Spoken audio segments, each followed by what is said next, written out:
Cette exposition, c'est vraiment un résumé de ce qu'on peut trouver dans la tombe de Toutankhamon, avec des objets de toutes sortes et de toutes finalités. Alors ça, c'est vraiment, ça a été très très bien pensé. Et puis, cette exposition, d'abord, ce sont 150 objets, des vrais, que des vrais. Elle suit une histoire. On nous explique que Toutankhamon, donc a régné à telle époque, voilà, qu'un roi d'Égypte, quand il meurt, il espère que son nom soit pérenne, enfin voilà, etc.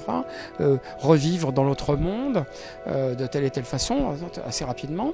Et puis que Toutankhamon, le pauvre, on l'a fait oublier, on l'a annulé, on a effacé son nom, il a subi une damnation, et donc il était oublié.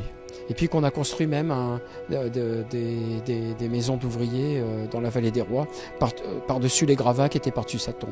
Et puis, on nous parle de Carter, et on voit que Carter découvre le tombe de Toutankhamon.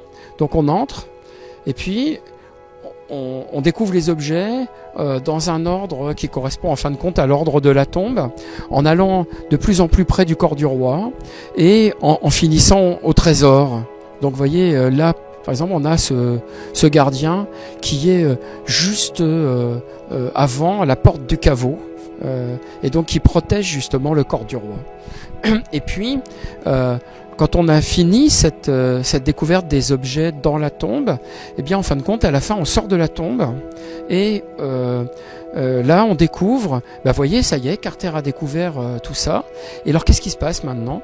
Toutankhamon, c'est devenu une star internationale depuis 100 ans.